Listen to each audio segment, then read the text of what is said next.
So I invite you to close your eyes. And in that space, I want to acknowledge the traditional owners that were once on this land, those nations that went from St. Lawrence River all the way up to Lake Ontario, all the way down to Quebec City. We acknowledge those ancestors that walked the land that we are on. And we acknowledge that we are our own ancestors that are now walking that same land. We acknowledge our galactic ancestors. They are here with hands stretched out to you, with message of love and congratulations.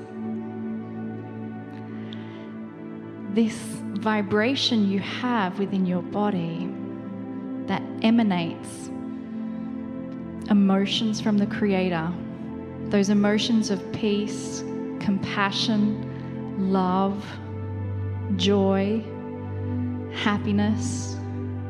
That is your natural birthright. And it's this and something higher. That is what we have the potential to always carry. This vibration or something higher. Because from here on out, collectively, we are getting higher. And we can either choose to be a part of it, or we can step aside. But why would you step aside when you have such a flow of benevolence, wanting to enhance your life?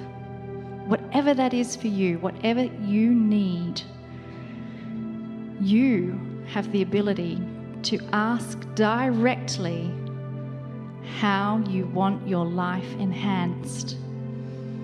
But it cannot begin unless you ask. So we ask, dear Kryon, what is next for us? What is next for me?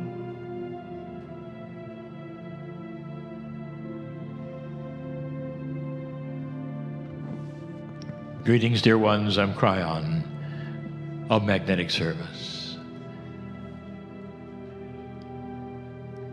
I have so much to tell you that I've never spoken of before. And it's time that you knew. My partner, go carefully and slowly,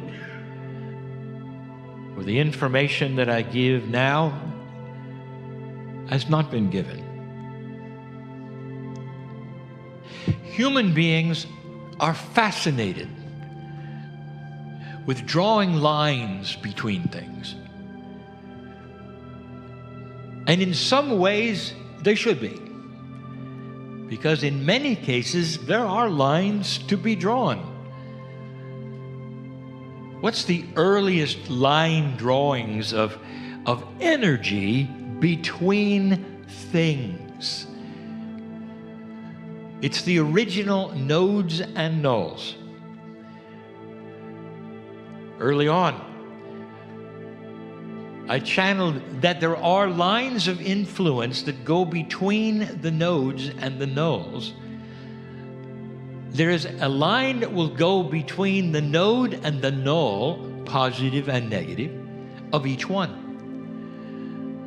Now, my partner wanted to see what would happen if you had those lines drawn all over the planet. Did they make a pattern? Well, first of all, they haven't all been matched up yet. And yet he already made a mistake. You assume that the lines between those kinds of profound things would go on the surface. These go through the earth.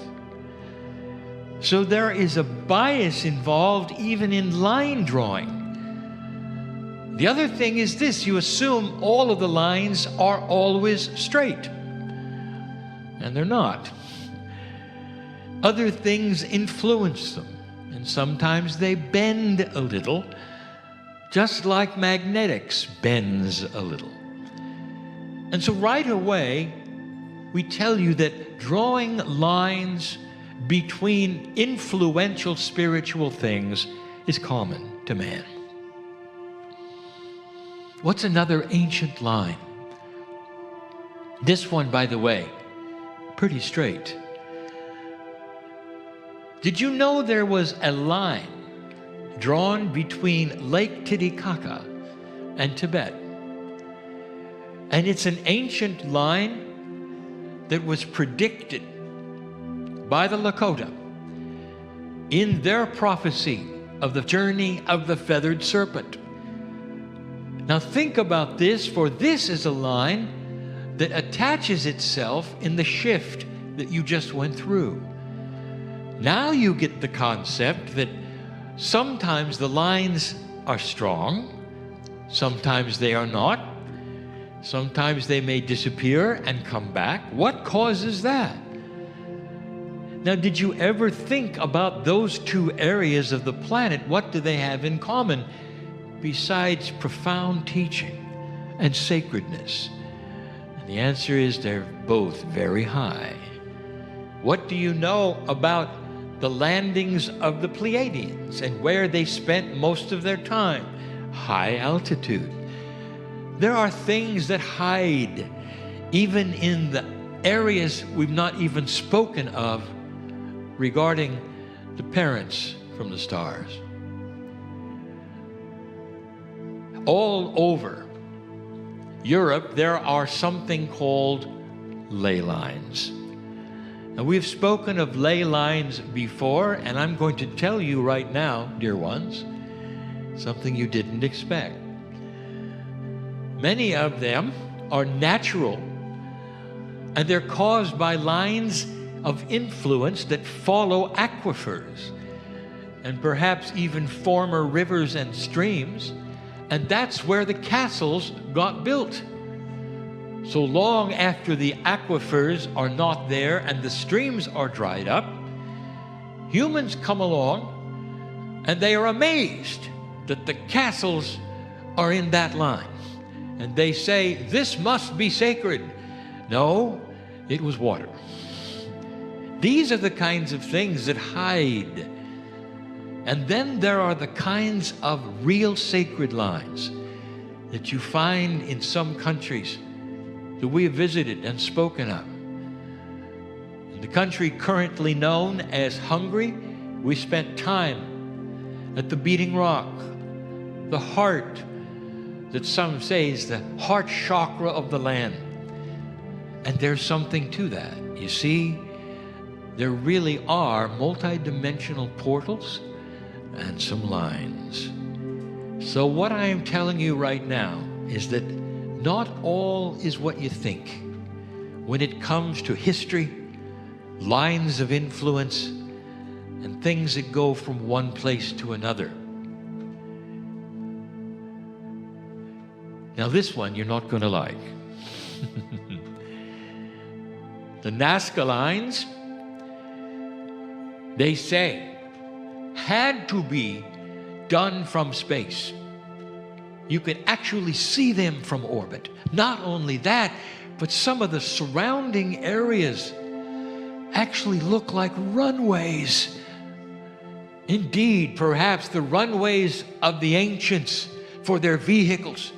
They look just like it. I have something to tell you. Someday you're going to meet the beauty of those who come from the stars. And then you will laugh. Not one of them ever needed a runway. You have projected your flight onto the extraterrestrials. You have airplanes that need runways. And so when you see these things on the hillside, you say, aha, they must be for the ETs. They're natural and man-made. You are aware that even to this day, there is ritual. People tell human beings they must go here, do this, face a certain direction, go on this journey in order to have the God of creation shine upon them or have favor. It is alive and well even today. So why is it such a stretch of imagination to think that the lines that were drawn were done by the indigenous in the same way for the same reasons? They were told, dear ones, that the further they could go with the lines, the straighter they could make them, they may get the rain that they've asked for the food, for the crops, for it was going away in still another weather cycle. And that's how they occurred. Let historians show that that is the truth of it, when you want it to be so esoteric. We've told you about multi-dimensional fields of energy that are anomalies on the planet that you have known about for a very long time. We told you about Ireland. We told you that the idea that you might see multi-dimensional creatures is real. And the reason is because in these areas, along with the area of the Devil's Triangle, there are anomalies of the grids where actually some of the fields are nulled out, which means they are canceling each other. And when that happens, other grid energies are allowed to come forward, and that creates something very unusual. In Ireland, even the government acknowledges the little people because they've been around and seen for hundreds and hundreds of years. It's an area, dear ones, where energy can be manifested and seen. Why leprechauns? After all, we just had a green day here. Why leprechauns? And the answer is this. The actual energy cannot be identified because you've never seen it. And so your eyes, your consciousness, and your brain come together to make up something that is recognizable and safe and fun. That is why the little people are the little people instead of what they might actually look like. Your consciousness is responsible for forming these things in a way that makes sense to a linear mind. This is not going to be a very long channel, but a profound one for what is next. For I go from all of these explanations of lines and semi-lines and ley lines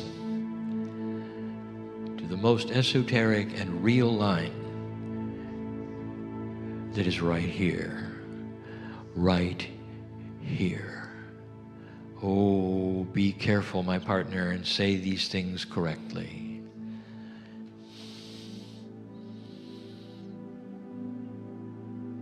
I was asked some time ago, when you travel the world, you talk about the old cultures and what the Hungarians had and what the Italians had, what those in Prague had, and what their attributes are in their Akash. And I was asked, well, what about a Canadian? And my answer is this: you're not old enough. Your alliance is also too complex for the country below you. And so you cannot then talk about the kinds of Akashic imprints on the land, those who have been there thousands of years. Oh, but there's something else. Be succinct, my partner.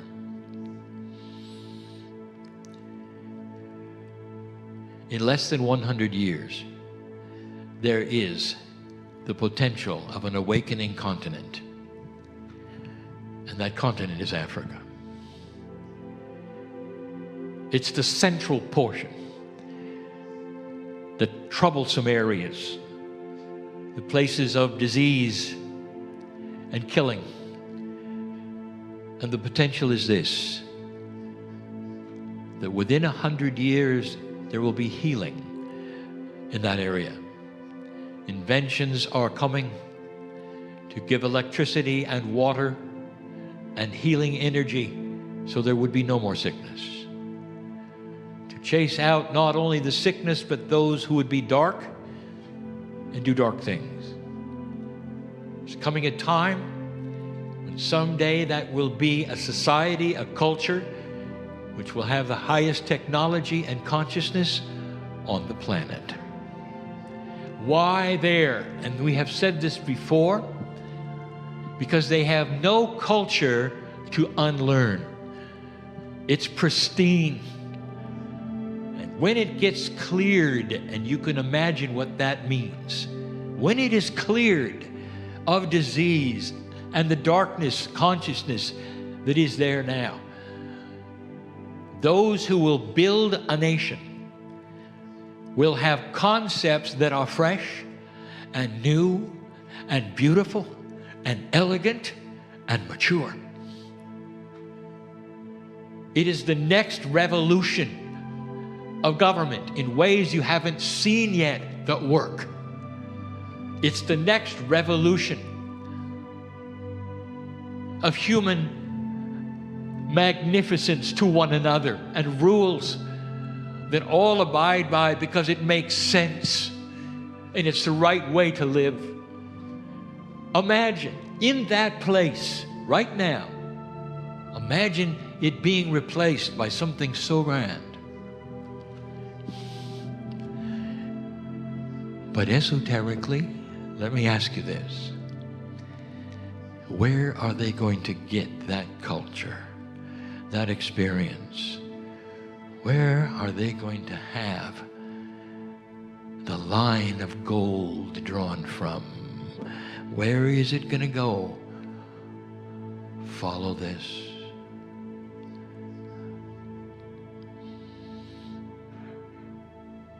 Dear ones, if you look at the statistics, what is the best country to live in on earth, according to those who report it? Were you aware you're number one? You're the top of the list. And of all of the cities that are Canadian, which one has an overwhelming, if not tremendously overwhelming, culture of talent? If you start listing the attributes of Montreal and you list them, it would be the first in film and animation and manufacturing and fashion and food, and it goes on and on. Where did that come from? Is it possible you live in some kind of actual multidimensionality? I'll call it the golden glow, where things are possible here that don't happen in other places. It's not your imagination.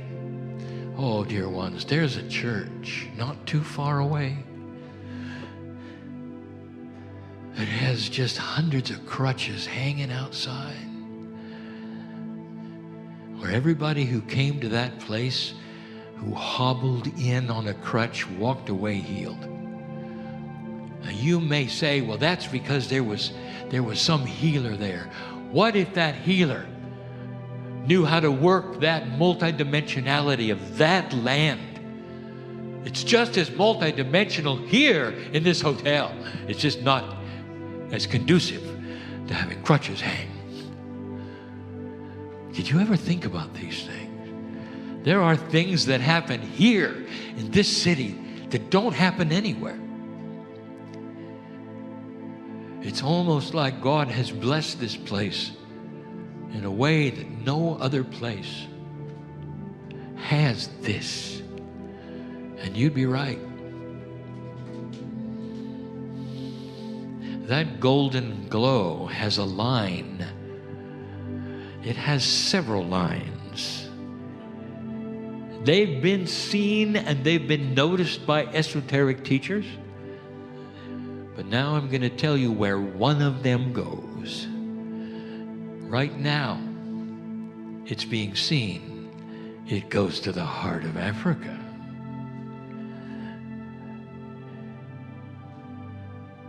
This number one place to live because it's kind and fresh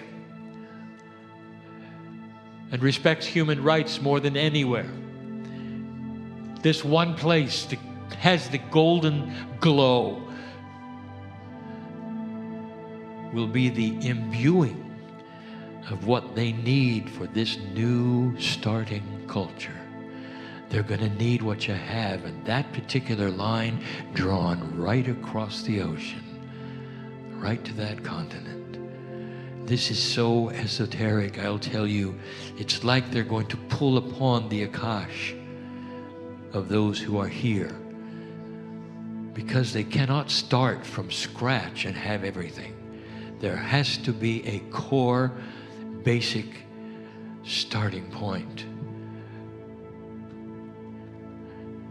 This place has other lines drawn to other places. And esoterically, that's why. Now, as I speak this, there will be those right here saying, wow, we knew this. Somehow we knew this. Of course you did. Of course you did. Because it hangs over you and glows, and there's a potential for what you can do with the old souls in this magic place that has so much maturity. Can't you feel it? Here's no accident that you're here. There is no accident of the language that is here. All of these lining up. Someday you put your imprint somewhere else that's going to need it. I told my partner he will be there. He'll be part of the culture, and he'll be the color of the culture. And his job will be to help start what is there. And dear ones, I'm telling you right now, he won't be alone. Because some of his friends and his staff and those who love Kryon will be right there with him. This is the most profound connection we've ever spoken of, from one place to another, that will shape the future. When? And the answer is yes. When it's correct, you'll see it coming. This is the message of Kryon, dear ones. A loving message of a new planet. Oh, every culture has its pluses and its minuses. None of them will ever be perfect. That's free choice. But a high consciousness raises the bar for the average, and then it raises again and again. And pretty soon there is peace on earth, and eventually there's more than that. Much more than that. Right now the star mothers are grinning. They have been through this. They know about the lines of influence. They know of the esoterics of one consciousness influencing another. This is the way of it. Not linear, perhaps. Not in your reality, perhaps. But it's real. Blessed is the human being who understands this and sees the magnificence in all of it. I am Kryon, lover of humanity. And so it is.